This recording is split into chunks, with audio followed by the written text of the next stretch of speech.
Olá, sejam todos muito bem-vindos. Eu sou Bianca de Araújo Laureano e esse é seu canal Justiça em Foco Notícias. Hoje, dia 11 de agosto de 2024. É o canal Justiça em Foco Notícias. Quer desejar a todos vocês, papais, que tenha sido um dia muito feliz. Estou aqui gravando o vídeo nesse momento, vai ao ar às 21 horas, né? Então, o canal Justiça em Foco Notícias quer desejar um feliz Dia dos Pais para todos os papais aqui do nosso canal, que tenha sido um dia feliz para cada um de vocês. Você que é aqui inscrito do nosso canal, você que chegou aqui no nosso canal, que não tem mais o seu papai presente aqui, assim como eu não tenho o meu, também desejo que tenha sido um dia feliz para você, um dia de saudade sim, mas tristeza não, que o papai de vocês, com certeza, de onde estiver, estará muito orgulhoso de quem você é, né, meu amigo, minha amiga? Então, hoje nós vamos falar, né, depois de desejar um feliz Dia dos Pais, vamos falar sobre eleições 2024, pessoal. Vamos falar sobre debates que ocorreram na quinta-feira passada, porque nós não quisemos quebrar os nossos quadros, né? Na sexta-feira tivemos a nossa sexta-feira temática muito bacana, é o Agosto Lilás, mês de combate à violência contra as mulheres. Tem playlist aqui no canal, entra aí, pessoal, para assistir os vídeos que já estão indo ao ar às sextas-feiras, né? É o Agosto Lilás. Ontem encerramos, né, a vida do poeta do rock, o Chorão, lá do Charlie Brown Jr., pessoal. Tem playlist aqui no canal História dos Rappers, mas que é totalmente democrático, então tem rock and roll também no História dos Rappers, contando a vida do poeta aí, do Chorão, né, que teve triste fim. Encerramos ontem o segundo vídeo, né, sobre a vida daquele que marcou gerações, né? Mas vamos falar sobre eleições. Tiveram debates na Rede Bandeirantes na quinta-feira, na noite de quinta-feira. Nós optamos por falar pelos dois principais colégios eleitorais do país, São Paulo e Rio de Janeiro, né, pessoal? Então vamos começar aí pelo Rio de Janeiro. Vamos lá, pessoal. O site do UOL diz o seguinte: debate no Rio, tem ataques a Eduardo Paes e duelos entre bolsonaristas e lulistas. Tá aí o que diz a reportagem. Vamos ver, pessoal. O atual prefeito do Rio de Janeiro, Eduardo Paes, fugiu de confrontos e foi atacado pelos bolsonaristas Alexandre Ramagem e Rodrigo Amorim, no primeiro debate eleitoral da Prefeitura do Rio de Janeiro, realizado na TV Bandeirantes, pessoal. O que aconteceu? Paes compartilhou seus feitos, fugindo de ataques aos outros candidatos. O prefeito, que recuperou o sistema BRT, fez com que as clínicas da família voltassem a funcionar, gerou emprego e fez com que a cidade avançasse nos últimos 4 anos. Ele também destacou o que ainda precisa ser feito na cidade, como a abertura de 7.000 novas vagas em creches que estão pendentes, pessoal. Delegado Ramagem, aliado de Jair Bolsonaro, é nomeado chefe da ABIN, Agência Brasileira de Inteligência, na gestão do ex-presidente. Chamou Eduardo Paes de omisso. Ele acusou o atual prefeito de gastar recursos federais para a segurança do Rio de Janeiro sem nunca ter implementado ações. O atual prefeito respondeu dizendo que o trabalho da prefeitura é complementar a segurança. Está dizendo, é o site do UOL, tá, pessoal? Vamos continuar aqui. O candidato do PL disse que o governo do Rio de Janeiro vive uma crise de segurança profunda em todo o estágio. Ramagem disse que a segurança é responsabilidade em várias cidades. Espera aí, pessoal, que deu um probleminha aqui. Vamos lá, vamos voltar aqui, galera. O candidato do PL disse que o Rio vive uma crise de segurança profunda em todo o estado. Ramagem disse que a segurança é responsabilidade de todos e que várias cidades do mundo, a prefeitura tem responsabilidade com essa questão. Com protagonismo, novamente, Paes lembrou que o padrinho político do candidato Cláudio Castro não cumpre com suas obrigações. Cláudio Castro é o governador do Rio de Janeiro, tá, pessoal? Lulistas versus bolsonaristas. O candidato Tarcísio Mota, do PSOL, destacou escândalos envolvendo Ramagem e seus apoiadores. Embora ele seja de esquerda, representando um partido que historicamente se alia ao PT, Mota não conta com o apoio do presidente Lula, que se aliou a Eduardo Paes. Sei que você não tem o apoio legítimo do presidente Lula, provocou Marcelo Queiroz, do PP, em fala dirigida ao psolista. Ele, o Lula, veio ao Rio e anunciou um investimento de 342 bilhões, mas a gente não consegue ver isso na prática, no dia a dia da cidade. Queiroz se colocou como uma posição mais de centro na eleição. Disputa por Bolsonaro. Rodrigo Amorim foi outro candidato que afirmou ter o apoio de Bolsonaro. Ele fez uma dobradinha com Ramagem e perguntou como se resolve a questão da Avenida Brasil. principal via que liga o município e do BRT, sistema de transporte coletivo com 4 corredores sem vias expressas na cidade. A questão da Avenida Brasil é falta de preparo e de estratégia. Colocar as pessoas naquele trânsito é o resultado de total incompetência. O transporte público é um dos temas mais complexos da cidade e o Eduardo Paes acha que Rio de Janeiro está isolado. Ramagem afirmou que o Ministério Público já identificou 260 milhões de desvio público. Eduardo Paes pediu direito de resposta e esclareceu que a obra da Transbrasil conduz 200 mil pessoas pela cidade do tempo em que está em menor tempo programado. Não vamos deixar ninguém acabar com o BRT. Com esses 2 candidatos querem acabar, disse aí Eduardo Paes, né, pessoal? Tarcísio Mota disse que o programa que Lula defendeu nas ruas serve para reduzir distâncias e desigualdades por meio da urbanização das favelas, que foi ignorada pelo governo de Eduardo Paes. Já Marcelo falou sobre a importância da arborização da cidade e investimentos em habitações populares. Discussões polarizadas. Tarcísio Mota levou ao debate o aumento de casos de tuberculose. Ele pediu para o candidato Amorim dizer qual seria o seu plano para resolver o problema. Amorim mudou de assunto e falou sobre drogas e afirmou que o PSOL defende o uso e liberação de drogas e chega a defender o uso controlado de crack. Amorim continuou alfinetando Tarcísio Mota, que reagiu. A gente faz uma pergunta séria, nós temos 9.813 ocorrências de tuberculose no último ano, e aí vem um candidato que só quer falar da esquerda ao invés de discutir problemas reais, esse aí é o pessoalista. Tarcísio e Ramagem debatem sobre o governo Bolsonaro. Quando o tema foi pergunta livre, Tarcísio questionou Ramagem se a saúde seria tratada de forma negacionista, como foi no governo Bolsonaro, e também fez acusações sobre monitoramento de políticos e jornalistas durante a gestão de Ramagem na ABIN. Ramagem respondeu que Bolsonaro entregou o país com superávit.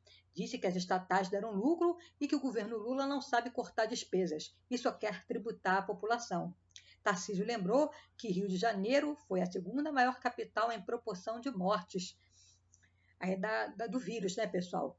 Amorim disse que vai criar uma supersecretaria emancipadora de educação, desporto e cultura. E na mesma pergunta, ele misturou os temas e pediu para Tarcísio falar das OSS, Organização Social de Saúde.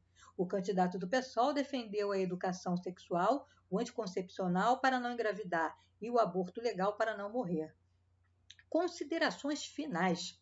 Alexandre Ramagem falou que o carioca vive com medo e que eles vão mudar esse cenário. Falou sobre mudar a gestão e relembrou que está com o apoio da família Bolsonaro. Marcelo Queiroz disse que sua candidatura é pelo Rio e vai agregar melhor direita e da esquerda.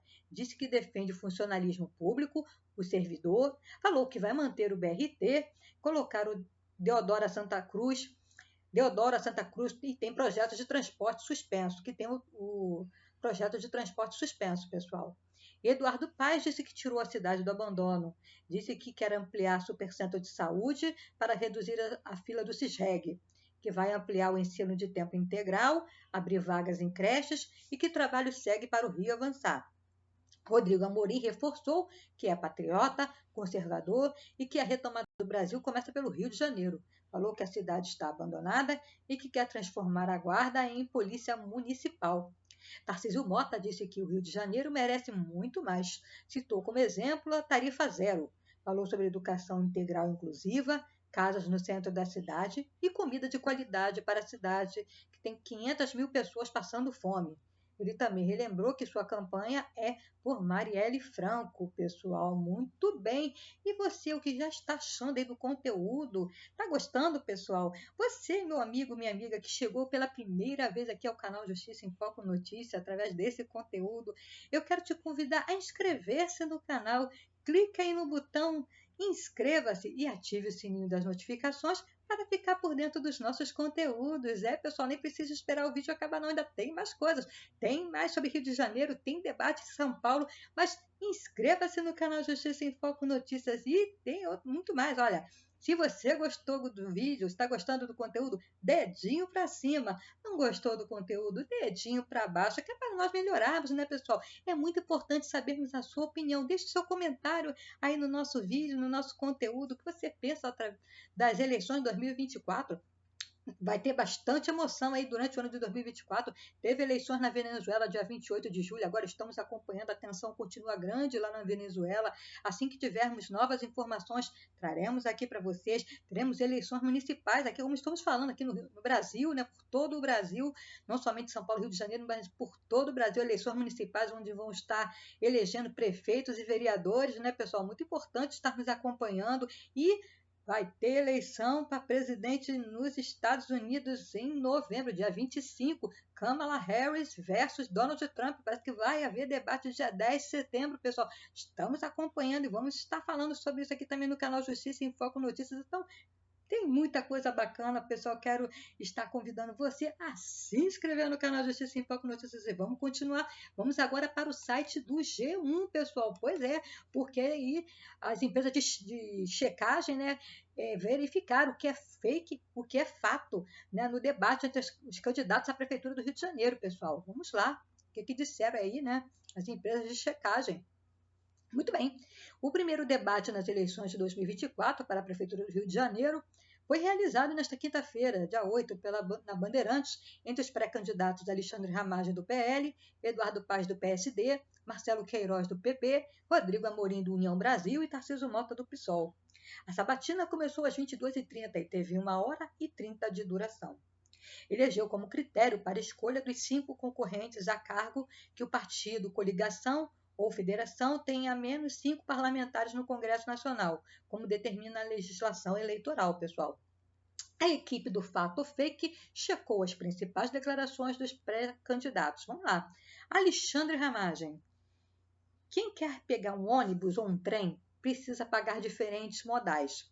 O BRT, o bilhete único de Eduardo Paes, não se comunica com metrô, barca, trem, nem com ônibus interestaduais. Não é bem assim. Veja por quê. Os 4 corredores do BRT, Transoeste, Transcarioca, Transolímpica e Transbrasil, possuem algum tipo de integração com serviços de trem e metrô.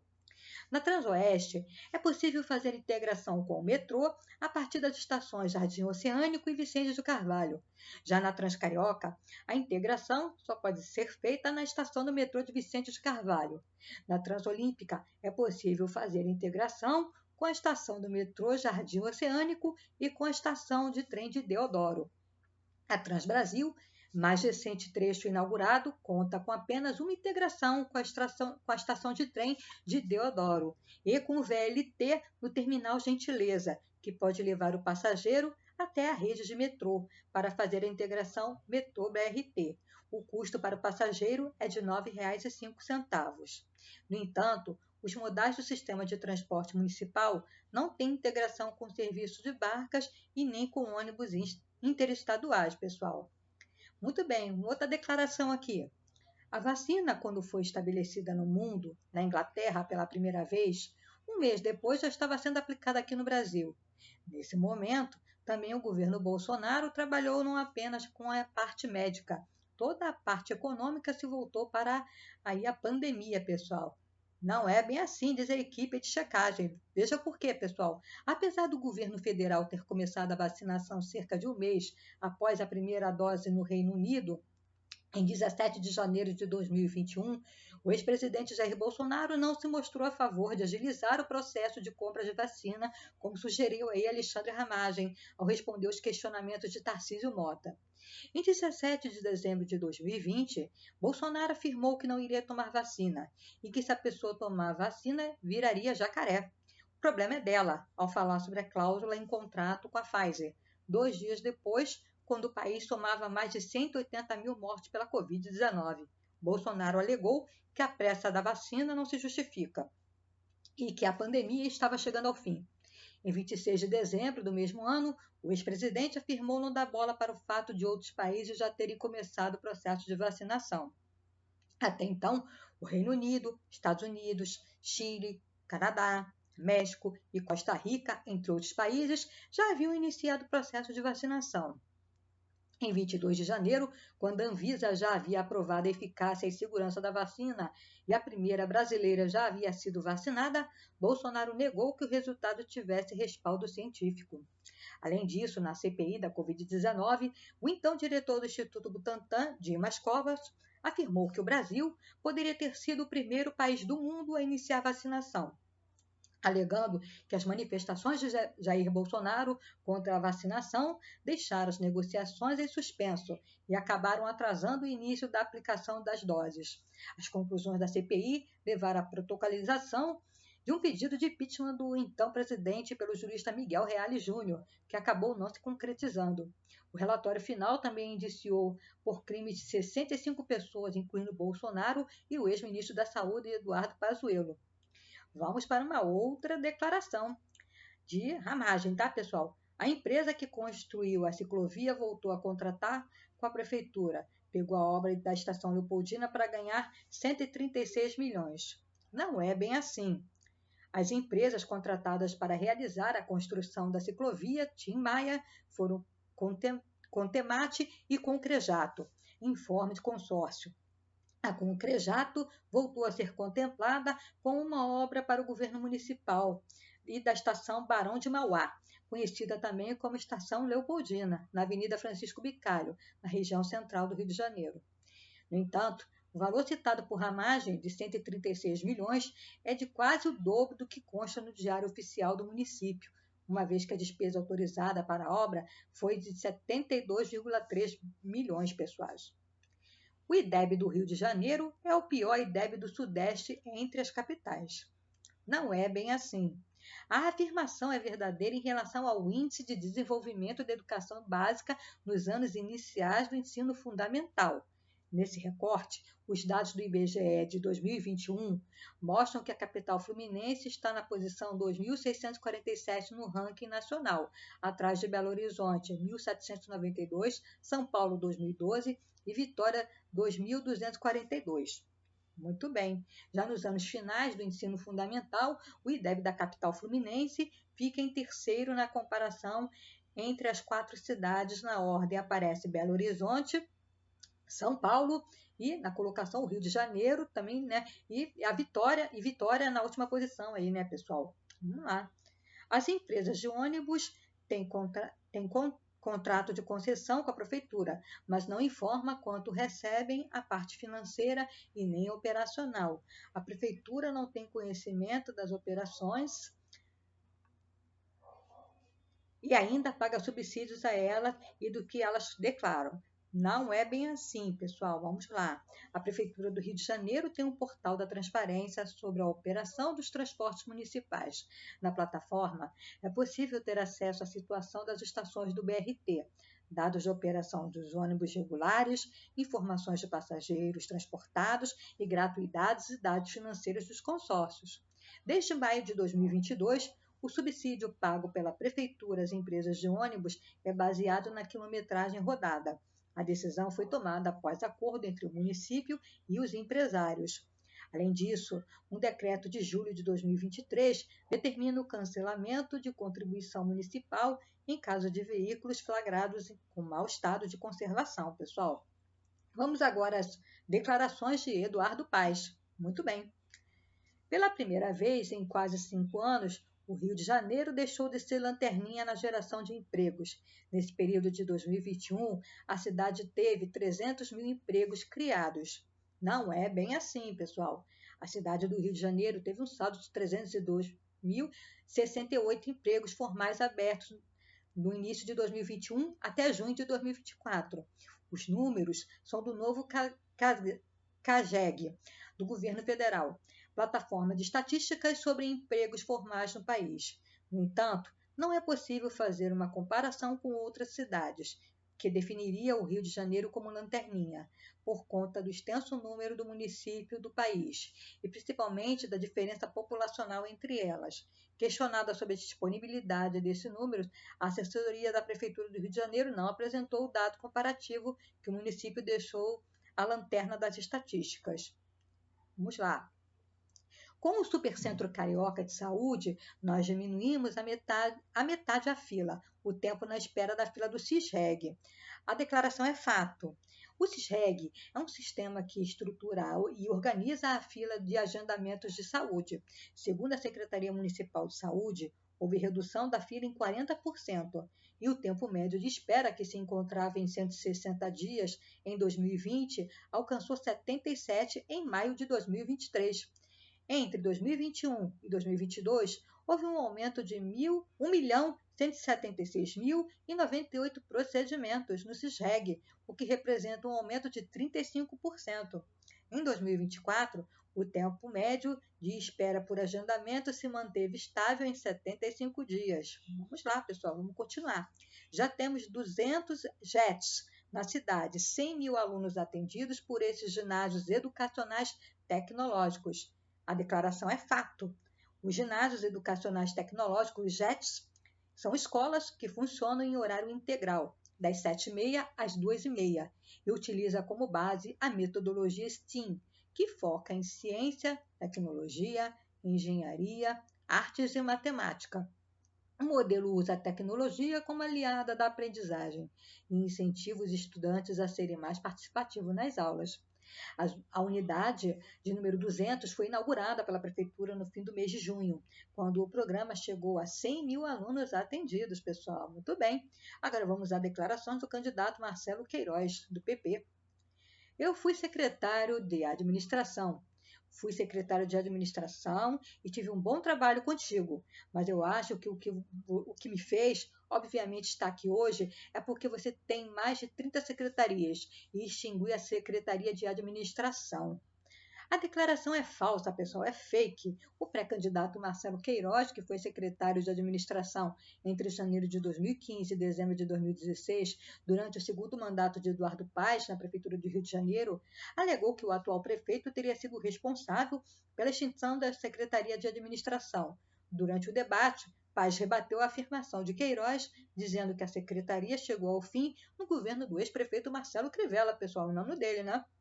De acordo com publicações do Diário Oficial, a Secretaria Municipal de Administração foi extinta por Crivella. A pasta deixa de constar na lista da Prefeitura no Diário, publicado dia 3 de janeiro de 2017, data que deu início ao mandato do ex-prefeito.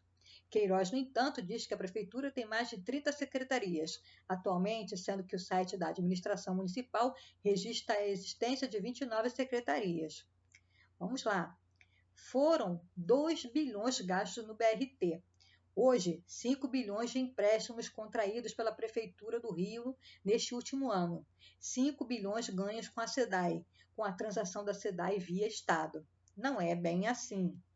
De acordo com as informações fornecidas pelo governo federal, em uma parceria com a Prefeitura do Rio de Janeiro, foi disponibilizado um total de 2,6 bilhões para melhorias no sistema do BRT. Os empréstimos foram realizados por meio de operações de crédito com o Banco do Brasil, no valor de 1,2 bilhão, e com a Caixa Econômica Federal, no valor de 645 milhões, pessoal. Queiroz ainda afirma que a Prefeitura acumula 5 bilhões em empréstimos no último ano. No entanto, conforme os decretos emitidos pela Câmara Municipal do Rio de Janeiro, foram autorizados 2 empréstimos nos valores de 950 milhões e 702 milhões nos últimos meses. As quantias totalizam cerca de 1,8 bilhões.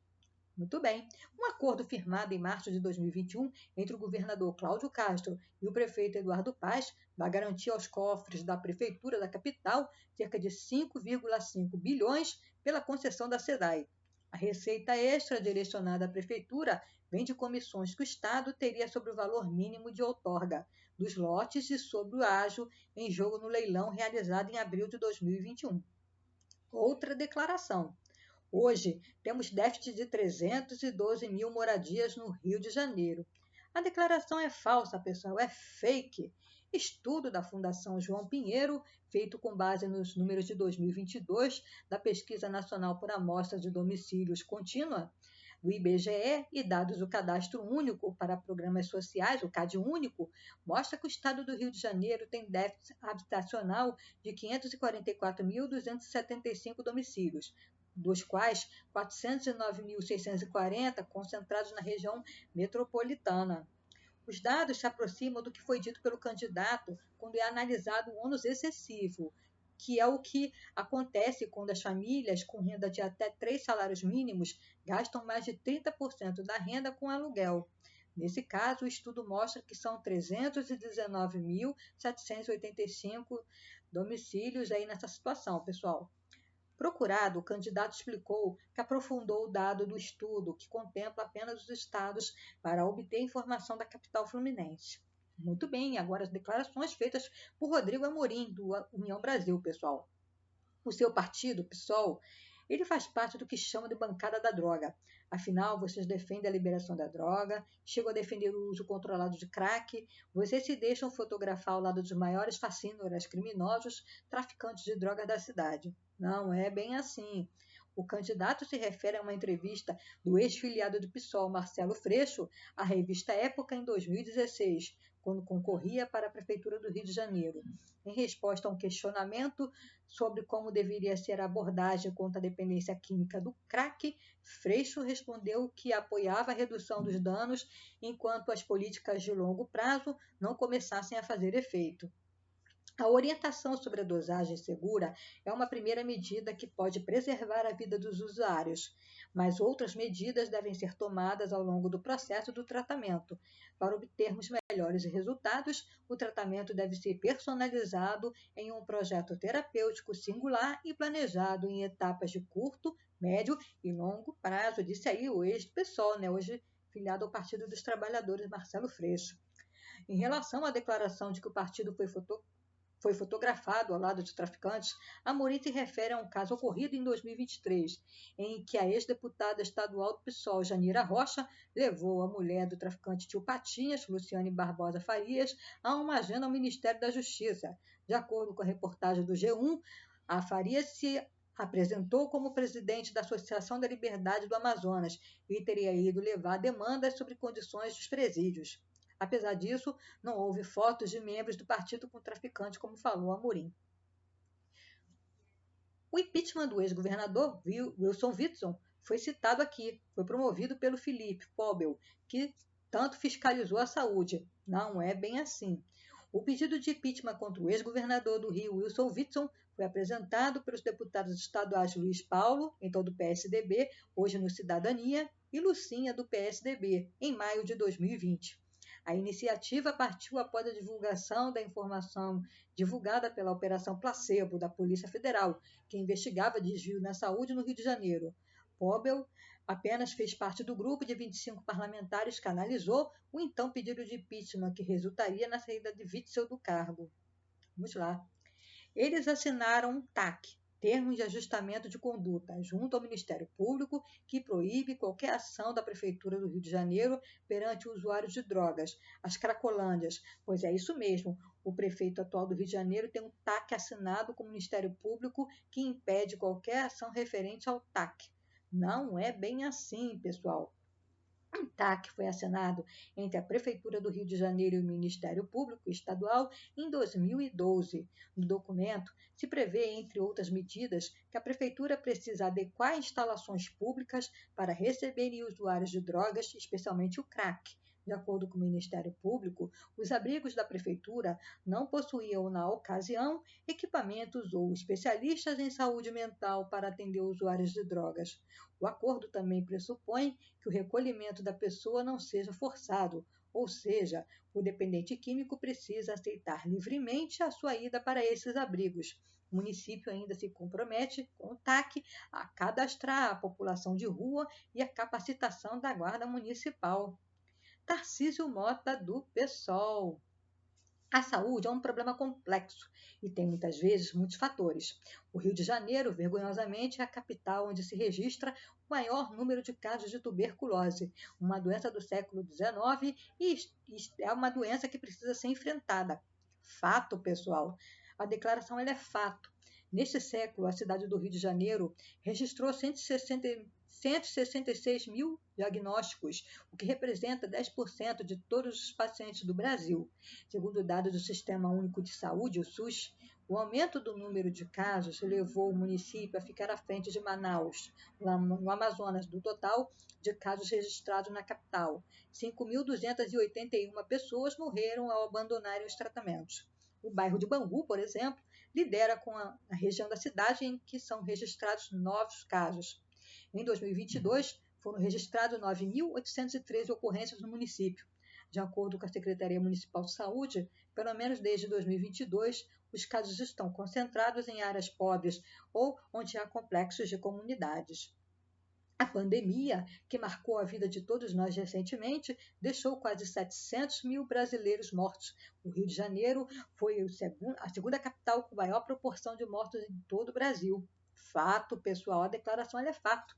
De acordo com dados do Ministério da Saúde, que leva em conta os óbitos por Covid-19 desde 2020 até o momento, o Rio de Janeiro é a segunda capital com a maior taxa de mortalidade no Brasil. A cidade registra uma taxa de 575 óbitos por 100 mil habitantes. A primeira posição fica em Cuiabá, capital do Mato Grosso, com uma taxa de 614 mortes por 100 mil habitantes, pessoal. Vamos lá.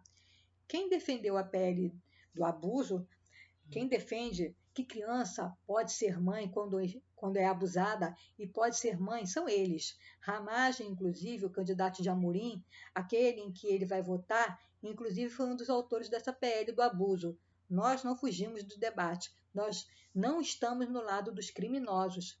Fato.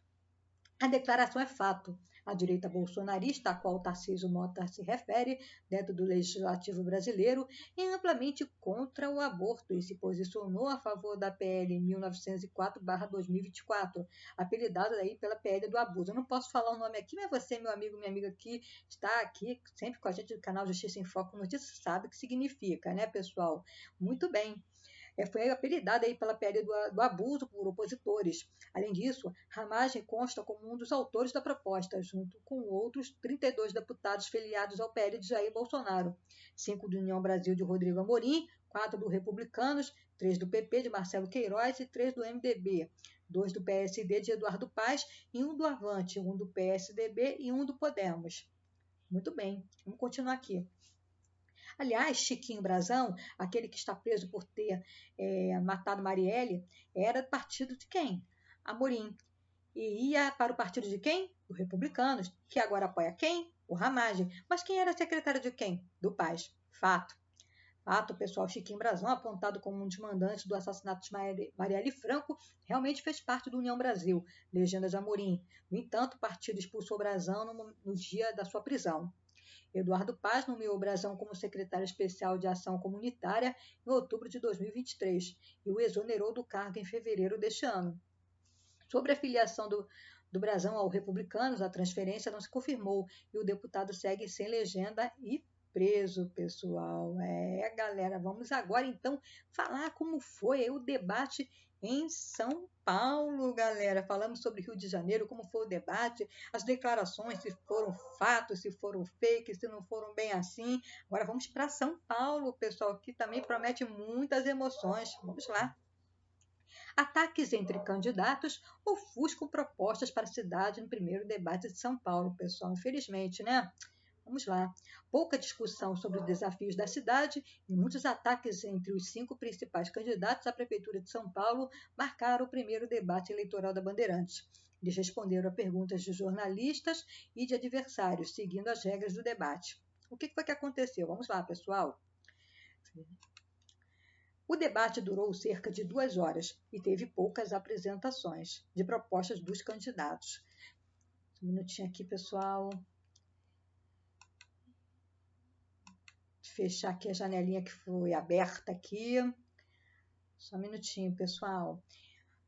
Que a gente está gravando, né? Então a gente tem que lidar com alguns probleminhas técnicos durante a gravação, né, pessoal? Mas não tem problema não. Vamos lá, de qualquer maneira. Deixa eu só procurar aqui qualquer fato é fake no debate de São Paulo, que eu infelizmente acabei apagando. Mas deixa eu puxar aqui, galera. Mas eu vou estar falando sobre o debate de São Paulo, tá? O vídeo não terminou, não.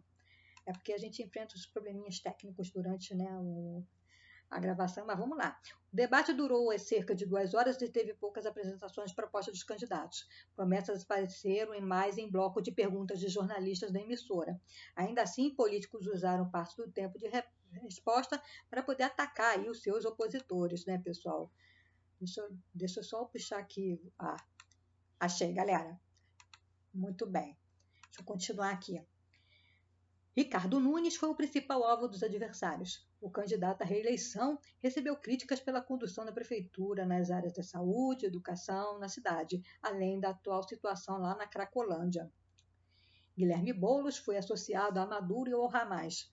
Adversários lembraram de seu voto no Colégio de Ética da Câmara dos Deputados a favor da absolvição de André Janones, no caso da rachadinha.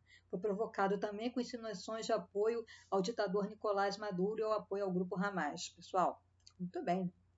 José Luiz da Atena mirou insistentemente no atual prefeito, mesmo em perguntas para outros candidatos. O tucano fez críticas a Nunes e deixou a impressão de que vai concentrar esforços em atacar o atual prefeito durante a campanha.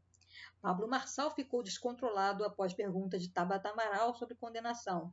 Ele foi condenado por furto qualificado por envolvimento em uma organização criminosa que invadia contas bancárias pela internet. O caso ocorreu em meados de 2005, pessoal. Tabata foi a menos chamada para os embates diretos pelos adversários, mas protagonizou momentos mais tensos. A candidata do PSB fez duras críticas a Marçal, lembrou do boletim de ocorrência registrado pela mulher também do atual prefeito Ricardo Nunes. As trocas de insulto entre candidatos deixou a polarização nacional em segundo plano. Os principais padrinhos políticos, Lula de Boulos e Bolsonaro de Nunes, foram citados em poucos momentos. O psolista foi um dos primeiros a citar a ligação do prefeito com o ex-presidente, que tem alta rejeição entre os eleitores paulistanos. Datena e Marçal, por sua vez, ligaram Boulos a Lula em tom negativo. Periferia e eleitorado feminino ganharam a atenção dos políticos. Candidatos citaram origem e trajetórias em bairros periféricos, reforçaram a importância do respeito e das políticas públicas para as mulheres. O que disseram os candidatos? Nessa gestão de Ricardo Nunes, São Paulo andou para trás. A população de rua praticamente dobrou. A fila de exame na saúde aumentou. Não adianta vender uma ideia que não é a realidade. Mas o que mais me preocupa é a falta de transparência, o mau uso do dinheiro público. Nunes, você gastou praticamente 6 bilhões em obras sem licitação e sem planejamento, disse Guilherme Boulos. Boulos, acho que você precisa responder quem é André Janones, porque você instituiu a legalização da rachadinha. Você precisa responder quem é Nicolás Maduro. Você precisa responder a tantos nomes, Boulos. Isso é Ricardo Nunes, né? O prefeito deve ter falado do centro de outra cidade. O centro que ele viu é o centro que não existe em São Paulo. É um centro que ele arrasou, disse aí José Luiz da Atena. O candidato que está ao meu lado, Pablo Marçal, foi condenado por formação de quadrilha em um esquema de fraudes bancárias. Queria saber o que ele falará para proteger os idosos que vivem caindo em golpes de WhatsApp, como disse aí a Tabata Amaral, pessoal. Essa adolescente que vive falando que representa as mulheres precisa amadurecer um pouco. Você que está nessa cidade, se quiser uma cidade que tem hoje, uma cidade ruim que tem hoje, ele xingou um palavrão, pessoal, mas nós não vamos citar aqui, né, essa cidade ruim que existe hoje, continue com Ricardo Nunes, que tem perfil para prefeito. Se quiser uma cidade ruim como a Venezuela, outro palavrão, né, olha para Boulos. O cara comedor de açúcar ali, continua acreditando nisso, disse o Pablo Marçal, insinuando aí, né, que Boulos era usuário de drogas, né, pessoal? Muito bem, como foi o debate?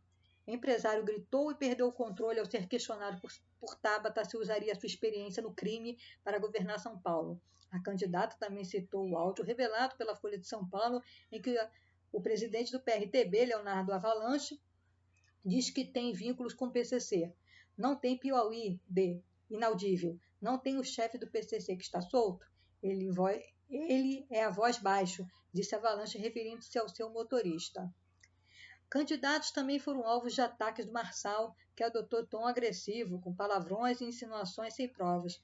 O empresário disse no final do debate que Boulos frequentava biqueiras, em uma possível alusão a ponto de venda de drogas. Ele, no entanto, não apresentou provas de acusação. O candidato psolista afirmou que a condenação de Marçal no caso de 2005 foi publicada em suas redes sociais. Adversários trataram de colar a imagem de mau gestor em Nunes.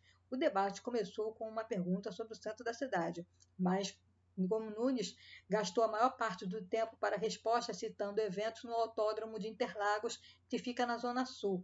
Datena foi o principal candidato a criticar aí o prefeito.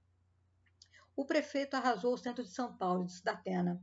Obras emergenciais feitas sem licitação foram citadas também pelos adversários de Nunes. Ele foi o prefeito de 2004 que mais gastou com esse tipo de contratação, conforme revelou aí o UOL, pessoal. Datena e Boulos protagonizaram dobradinhas contra o MDBista. Em um dos momentos, a dupla criticou conjuntamente a privatização dos cemitérios da cidade. O apresentador até fez críticas ao psolista, com quem conversou antes do debate começar, mas em tom ameno. O tucano citou o caso da rachadinha de Janones e a postura de Boulos sobre o resultado das eleições na Venezuela. Deixe minha família em paz, gritou a esposa de Nunes, após Tabata perguntar do boletim de ocorrência. Denúncia de violência doméstica é calcanhar de Aquiles de Nunes. Em sabatina promovida pela UOL e Folha de São Paulo, em julho, o prefeito considerou lamentável e repudiante tratar esse tema e disse que o boletim de ocorrência ligado ao caso é falso. A SSP, sob a gestão de Tarcísio Freitas, do Republicanos, depois desmentiu o prefeito e disse que o boletim foi registrado. Nunes disse que nunca levantou um dedo contra a mulher. O que sempre acontece, pessoal, é que na época de eleição aparecem esses assuntos. No período de eleição, infelizmente, forjam essas histórias, afirmou. Datafolha divulgado na quinta-feira mostrou que Nunes 23% e Boulos 22%, empatados tecnicamente nas intenções de votos. Datena e Marçal também marcaram a mesma porcentagem, 14%. Em segundo turno provável entre Nunes e Boulos, o atual prefeito sai na frente com 13 pontos. Muito bem, pessoal, assim como fizemos no Rio de Janeiro, vamos ver o que é fato ou fake nas declarações dos candidatos aí, pessoal. Deixa eu ver aqui. Só um minutinho, galera. Tem que esperar abrir aqui, né? A gente está gravando, é assim mesmo. Vamos ver, assim como foi no Rio de Janeiro, vamos ver em São Paulo o que foi fato, o que foi fake, né? Que foi dito aí pelos deputados. Lá em São... Deputados não, né? Pelos candidatos à Prefeitura de São Paulo, pessoal. Deixa eu fechar aqui janelinha para não ficar muita coisa aberta e não travar o computador, né? Vamos lá. Veja o que foi fato. O que foi fake no primeiro debate entre os candidatos à Prefeitura de São Paulo. Assim como fizemos no Rio de Janeiro, vamos ver em São Paulo. O primeiro debate entre os candidatos à Prefeitura de São Paulo aconteceu na noite de quinta-feira também, né, pessoal? Promovido pela TV Bandeirantes. O encontro reuniu Guilherme Boulos, José Luiz da Atena, Pablo Marçal, Ricardo Nunes e Tabata Amaral. A equipe do Fato ou Fake checou as principais declarações dos candidatos. Vamos ver. Guilherme Boulos. O prefeito Ricardo Nunes está sendo acusado de receber cheque, rachadinha de volta da creche. Está sendo investigado pela Polícia Federal por causa disso. Ele tem a rachadinha própria dele. E vem querer falar aqui dos outros? Não é bem assim, está dizendo a equipe do Fato ou Fake, pessoal. Veja por quê. Em julho deste ano, a Polícia Federal pediu autorização da Justiça para continuar investigando o suposto envolvimento da empresa da mulher e da filha de Ricardo Nunes no relatório final da Operação Daycare, que apura o desvio de dinheiro público de creches conveniadas da Prefeitura de São Paulo. A PF já indiciou 116 pessoas na conclusão do inquérito, mas Nunes não faz parte desse grupo. Os investigadores identificaram um cheque de 31,5 mil para a conta do prefeito. O valor saiu da conta de uma das empresas investigadas por emitir notas frias. Leia a nota da assessoria, vou ler aqui, pessoal, a nota da assessoria do prefeito Ricardo Nunes sobre esse caso. Boulos mente. Não há nenhuma investigação da Polícia Federal contra o prefeito Ricardo Nunes. O inquérito da chamada máfia das creches foi concluído com mais de 100 indiciados e o prefeito não é um deles. Após a divulgação de um vídeo de uma dessas indiciadas com acusações ao prefeito, foi a defesa de Ricardo Nunes que pediu instauração de inquérito para esclarecimento dos fatos e investigação de uma possível armação. Muito bem, vamos continuar com outra declaração aqui. O atual prefeito Ricardo Nunes foi o único prefeito desde Marta Suplicy que não entregou nenhum céu. Nenhum. Tinha 12 no plano de metas dele. Não entregou nenhum. Iniciou obra de 5. Fato. A declaração é fato. A gestão de Marta Suplicy, 2001-2004, entregou 24 unidades do Centro de Educação Unificado, o CEL, né, pessoal? A gestão de José Serra, 2005-2006, e José Gilberto Kassab, 2006-2012, entregou 24 CELs. Fernando Haddad, 2013 e 2016, inaugurou apenas uma unidade, e a gestão de João Dória e Bruno Covas, 2017-2020, inaugurou 12 CELs. O plano de metas de gestão de Bruno Covas, falecido em 2021, e Ricardo Nunes prevê até 2024 a inauguração de 12 novas unidades. Segundo o programa de metas 2021-2024, em março deste ano, uma publicação no site da Prefeitura menciona 5 CELs. Cidade Ademar, Cidade Líder, Menino Matarazzo, Grajaú e Imperador, em construção, como parte do primeiro lote do modelo de parceria público-privada, assinado entre a Prefeitura e a concessionária íntegra. Muito bem, agora declarações de José Luiz da Atena, do PSDB, pessoal. Ele, Ricardo Nunes, não completou nem o mínimo dos 40 quilômetros de vias de ônibus. Fato. O programa de meta de 2021-2024 da Prefeitura de São Paulo prevê, de fato, viabilizar 40 quilômetros de novos corredores de ônibus até este ano, e a execução está bem abaixo. Segundo o relatório anual do monitoramento do programa da própria Prefeitura, até 2023 foram 6,89 quilômetros de corredores de ônibus viabilizados, trechos com obras iniciadas. É complicado, né, pessoal? Muito bem. Começar com um prefeito que não cumpriu metas das metas expostas pelo Bruno Covas. Não é bem assim. Porque o levantamento do G1, publicado em 20 de julho, aponta que, em 3 anos e meio de gestão Bruno Covas e Ricardo Nunes na Prefeitura de São Paulo, foram cumpridas 48% das 58 promessas feitas durante a campanha eleitoral em 2020. Outras 36% foram cumpridas em parte e 9 não foram cumpridas. O levantamento acompanha 58 promessas referentes à administração pública, direitos humanos, economia, educação, cultura, habitação, infraestrutura, meio ambiente, mobilidade urbana, saúde e segurança pública. Entre 1º de janeiro de 2021 e julho de 2024, 28 ou 48% das promessas foram cumpridas, 21 ou 36% foram cumpridas em parte, 9 ou 15,5% não foram cumpridas. Um outro levantamento publicado em abril de 2024 aponta que 32 das 86 metas foram cumpridas. Um balanço aponta dados atualizados até o final de 2023 e foi publicado em abril pela administração municipal. Procurada pela assessoria da Prefeitura, afirma que a atualização do site oficial é feita semestralmente. Até o final da gestão, teremos a maior percentual das metas cumpridas, historicamente, com medição desde 2008. Pablo Massalto, PRTB, vamos lá ver as declarações feitas por ele, né? 4 milhões de pessoas em situação de miserabilidade nessa cidade. É falso. Segundo estudo divulgado em fevereiro deste ano pela Fundação SEAD São Paulo, órgão estadual que produz e analisa dados econômicos e demográficos paulistas, a cidade de São Paulo possuía 1,9 milhão de pessoas em situações de pobreza, com outras 360 mil em situação de extrema pobreza. Em ambos os casos, são as maiores populações nessa situação em termos absolutos em todo o estado. O candidato não explicou o que seria a situação de miserabilidade, mas as pessoas inscritas no cadastro único que podem receber Bolsa Família são aquelas cuja renda familiar per capita mensal seja de no máximo R$ 218. Segundo os dados do Ministério do Desenvolvimento Social, que gera o cadastro único do governo federal, havia 1,64 milhão de pessoas nessa situação na capital paulistana em julho deste ano. Já as pessoas inscritas no cadastro único em famílias com renda per capita mensal até meio salário mínimo na capital paulistana somavam 2,57 milhões no último mês. Só tem um prefeito do PSOL no país com reprovação de 70%. Não é bem assim. Nas eleições de 2020, o PSOL elegeu 5 prefeitos no Brasil. Entretanto, somente uma dessas prefeituras é uma capital, Belém, governada por Edmilson Rodrigues, em março deste ano, e é fato que ele teve 75% de desaprovação. As outras prefeituras onde o PSOL elegeu prefeitos em 2020 são Marabá Paulista, Potengi, no Ceará, Ribas do Rio Prata, no Mato Grosso, e Junduís, no Rio Grande do Norte, pessoal. Nós temos 2,2 milhões de empresas na cidade de São Paulo. Fato.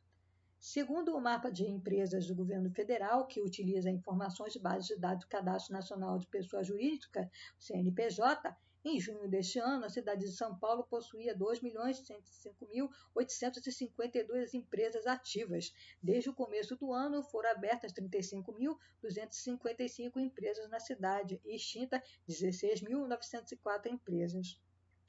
Aumento de 23% na situação de pessoas em situação de rua, desde dezembro do ano passado até agora, tem mais de 80 mil pessoas em situação de rua em São Paulo, afirmou aí para o Massal. A declaração é fato.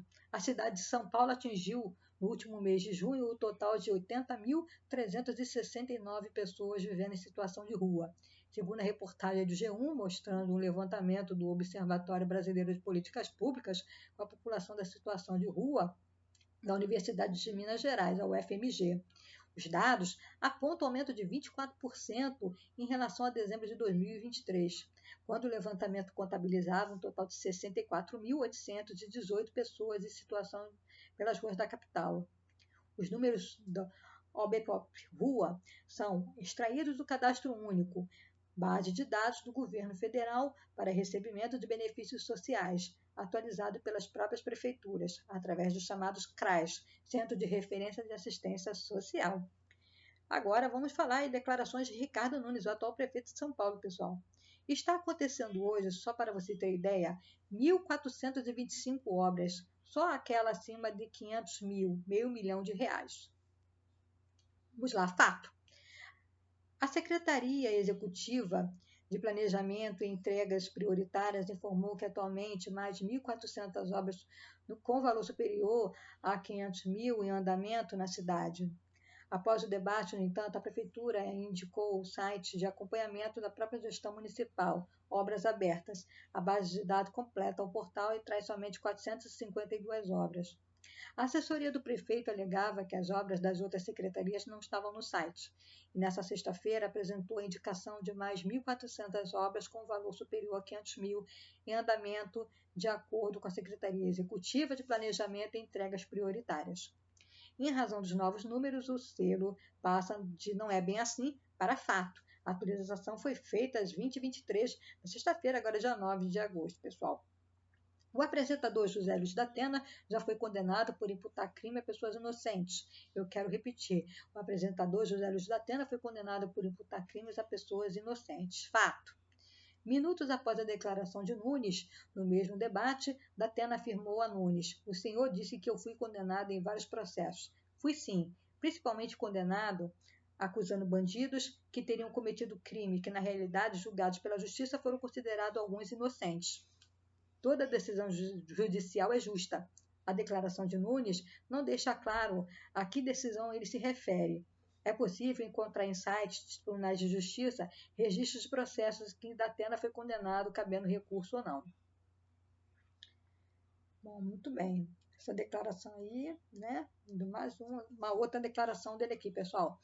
Quando você entrava em um equipamento de urgência e emergência com infarto, 30% das pessoas iam a óbito. Um procedimento que a gente adotou, um protocolo que adotamos com a aplicação do trombolítico, caiu para 4%, um trombolítico, pessoal, que é aplicado aí em São Paulo, né? Pessoas que estão passando em situação de infarto. É considerado fato.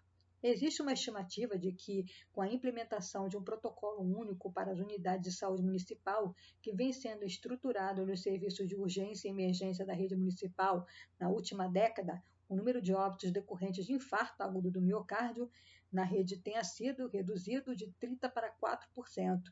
A linha de cuidado prevê que a rede municipal garanta que as pessoas que sofreram infarto agudo recebam um medicamento trombolítico, que dissolve em coágulos sanguíneos, ainda na rede pré-hospitalar, com a cobertura dos custos garantidas pelo município. Uma linha de cuidado para infarto agudo do miocárdio, lançado pelo Ministério da Saúde em 2021, previa o uso de trombolíticos entre as estratégias para aprimorar o atendimento e tratamento e para combater a principal causa de morte no país. Há registros que mostram que o medicamento, similar ao usado pela Prefeitura, chegou a ser incluído em 2011 pelo SUS, pessoal. Em 2016, o orçamento da saúde era de 10 bilhões. Nós passamos para 20 bilhões. Nós dobramos o orçamento da saúde. É fato. Em 2016, até o último bimestre, tinham sido empenhados valores reservados 10,2 bilhões em despesas totais com saúde na cidade de São Paulo, de acordo com demonstrativos na Lei de Responsabilidade Fiscal apresentados pela Prefeitura. Em 2021, quando Ricardo Nunes, que era vice-prefeito de Bruno Covas, assumiu a prefeitura, o empenho total em saúde foi de 15,7 bilhões. Em 2022 e 2023, com Nunes inteiramente à frente da Prefeitura de São Paulo, os empenhos foram de 18,1 bilhão para 20,4 bilhões, respectivamente. Em 2024, até o terceiro bimestre, as despesas totais empenhadas com saúde foram de 15,4 bilhões, pessoal. Agora vamos falar declarações de Tabata Amaral, pessoal. O candidato que está ao meu lado, Pablo Marçal, foi condenado por formação de quadrilha no esquema de fraudes bancárias. Eu queria saber o que ele fará para proteger os idosos que vivem caídos em golpes em WhatsApp como esse. Ele também é investigado pela Polícia Federal por falsidade ideológica, apropriação indébita e lavagem de dinheiro. Não é bem assim. Em abril de 2010, Marçal foi condenado pela Justiça Federal de Goiás a 2 anos e 6 meses de prisão por integrar um grupo de responsável por fraudes bancárias que envolviam obter dados de conta das vítimas para acesso a home banking. Apesar dos demais envolvidos terem sido condenados por crimes que incluíam formação de quadrilhas, Marçal foi enquadrado apenas em furto qualificado, que resultou em uma pena que nem chegou a cumprir, pessoal. Segundo a sentença do juiz federal Paulo Augusto Moreira Lima, Marçal, então com menos de 18 anos, não era responsável pela concretização material dos furtos cibernéticos sob foco, em prol da quadrilha, por ele integrada. Porém, o réu cuidava da manutenção dos equipamentos de informática do grupo criminoso, além de realizar a captação de listas de e-mails para a quadrilha. Em um vídeo publicado em 2022, em suas redes sociais, Marçal relata o que chamou de a prisão da sobrevivência. Ele afirma no vídeo que consertava computadores para um cara da igreja, que os computadores ficavam rodando e que ia lá, só consertava e ia embora. Ele diz que todas as pessoas nessa situação foram condenadas e cumpriram pena, mas ele foi o único que teve extinção da punibilidade e que não tem nenhuma dívida com o Estado. Já em julho de 2023, Marçal foi um dos alvos da operação da Polícia Federal em São Paulo. A operação foi parte de uma investigação para apurar crimes de falsidade ideológica eleitoral, apropriação indébita eleitoral e lavagem de dinheiro ocorrida durante as eleições de 2022, pessoal. Sou autora de projetos importantes como o Pé de Meia e a distribuição de absolventes nas escolas. Fato! O chamado Pé de Meia é um programa criado este ano que prevê uma espécie de poupança para estudantes do ensino médio. O objetivo é fornecer um incentivo financeiro para estudantes de baixa renda que permanecerem estudando, combatendo a evasão escolar. Segundo os registros da Câmara dos Deputados, o projeto que deu origem à Lei 14.818/24 foi o de número 54/2021, apresentado pela deputada Tabata Amaral e com 17 coautores. A deputada Tabata Amaral também apresentou 2 propostas relativas à distribuição de absolventes. A primeira, a PL 428/2020, previa que fosse realizada a distribuição de absolventes higiênicos em espaços públicos, de acordo com as normas regulamentadas. Em maio de 2021, quando outra proposta, da então deputada Marília Arraes, já era analisada na Câmara e havia recebido parecer favorável em uma das comissões da Casa, Tabata apresentou um segundo projeto, o PL 1999/2021, mais focado na possibilidade da distribuição dos absolventes em ambientes escolares. Os 2 projetos apresentados pela agora candidata a prefeita foram apensados ao texto apresentado em 2019 no jargão do Congresso, apenas um projeto. Outro é fazer com que a proposta seja analisada, juntamente com outro projeto de tema parecido ou associado. Na prática, foram 14 os projetos apresentados sobre o tema de distribuição de absolventes entre 2019 e 2021, que tramitaram apensados aí ao primeiro projeto. Quando isso ocorre, é comum que o conteúdo dos projetos anexados depois sejam incorporados ao texto original. No fim, no entanto, apenas um projeto em geral que tramita há mais tempo é efetivamente aprovado. Nesse caso, os registros oficiais sobre o projeto que deu origem ao Programa de Proteção e Promoção da Saúde Menstrual fazem menção à PL 4.968/2019 de Arraes e não à PL 1999/21 de Tabata. Muito bem, pessoal. Esse então foi o conteúdo de hoje, galera. Um conteúdo um pouquinho extenso, mas é muito importante estarmos acompanhando o que está acontecendo aí nas eleições de 2024. Afinal, vamos estar escolhendo pessoas que vão estar administrando as nossas cidades. O que você pensou a respeito do debate aí, primeiro debate ocorrido nas eleições de 2024? Ainda haverão outros debates, pessoal. Então, muitas acusações, poucas apresentações de projeto. Deixe seu comentário, deixe o seu like, o seu dislike, compartilhe, inscreva-se no canal Justiça em Foco Notícias, galera, fique conosco, um forte abraço, fiquem todos com Deus e amanhã estamos aqui de volta, se Deus quiser assim permitir. Não se esqueça, fique conosco, porque aqui vocês sabem, será sempre uma questão de justiça. Obrigada.